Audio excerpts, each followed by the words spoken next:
Alley, 432. We continue with breaking news from overnight. We are learning at least one person is dead after an early morning fire on the city's east side. This happened at a home on Burns and Lambert. Our sources are telling us at least one person was killed.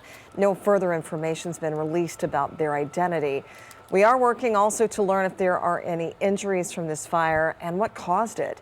So be sure to stay with us as we update you on more information as we get it. President Joe Biden will be in West Michigan today to visit the Pfizer facility in Portage. His trip was initially scheduled for yesterday, but it got pushed back because of the weather. The president will be meeting with employees who are helping produce the very first COVID-19 vaccine. Later this morning, we're also learning more about a new lawsuit involving 100 bar and restaurant owners in Macomb County. Dozens of restaurant owners are expected to gather in front of Ernie's King Mills in Clinton Township. It'll be at 10 o'clock. Many are part of a new lawsuit filed against Governor Gretchen Whitmer and the Liquor Control Commission.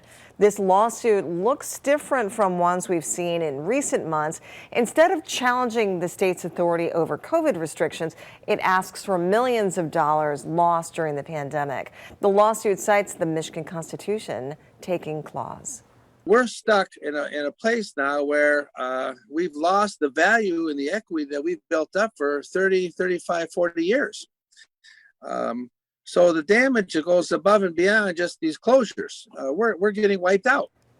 We did reach out to Governor Whitmer's office for a response, and it says in part, quote, MDHHS continues to make public health decisions based on science and data about how COVID-19 spreads, tracking progress in our key metrics of total cases, percent positivity, and hospitalizations. Meantime, bad weather across the nation continuing to hold up shipments of the coronavirus vaccine. The state's urging people who have vaccination appointments to confirm them before going and to be patient if they do need to reschedule. Storms have impacted distribution for both Pfizer and Moderna. And this morning, the state vaccine dashboard is showing another 41,000 shots in arms compared to Wednesday. The total so far, more than 1.7 million have received shots. Now, the latest as far as the death toll, Michigan's reporting 85 more deaths due to COVID-19.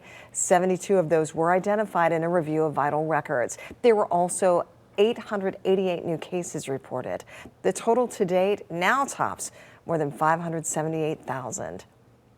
The Department of Veterans Affairs reached a milestone on Thursday by vaccinating its 1 millionth veteran. Local veterans are part of that count.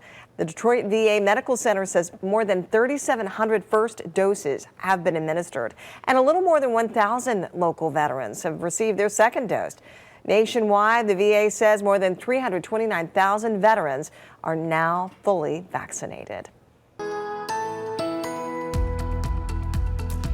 Good morning. Stepping outside this morning, temperatures are a little bit milder than yesterday. We're in the teens, though, so it's still a very cold morning. By 8 a.m., it's going to be 17 degrees. If you're shoveling this morning, we had about 1.5 inches of snow yesterday and last night. So if you're shoveling that this morning, thankfully not too much snow to dig out of. But we'll see some partial sunshine throughout the morning, but there are a few areas with some low clouds and fog this morning. We've also seen some light snow or flurries, but the wind is relatively light and it's not terribly cold compared to how it's been for us over the last couple of weeks. So it's still 20 degrees in Troy, Pontiac, and Detroit right now, 17 in Ann Arbor. Again, a few areas with lower visibility, especially as you head west of Ann Arbor and into Jackson County and western Lenawee County. But even farther west from there, southwestern Michigan, northeastern Indiana, freezing fog advisory into effect this morning. So if you're heading that way, do drive carefully. Freezing fog, it can be a very dangerous thing. You get a little bit of ice, a little glazing of ice, and that could lead to some big issues on the road. So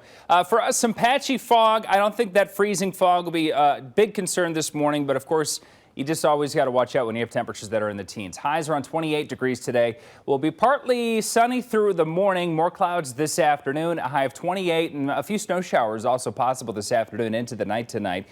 12 degrees for the low. We're still going to have a couple of cold nights tonight and again tomorrow night before the warming trend begins Sunday. Highs in the mid-20s tomorrow. Wind chills will be between 0 and 5 tomorrow morning, and wind chills will be in the mid-teens tomorrow afternoon. Now, this is Sunday night. This is midnight Sunday night, starting out as snow anytime after sunset Sunday, mixing with rain Monday morning as it warms up. So 32 is the high Sunday. I put 32 as the low Sunday night as we mix with rain Monday morning. Going to start to melt some of the snow Monday. High of 40 degrees Tuesday. That would be the first 40-degree day this month.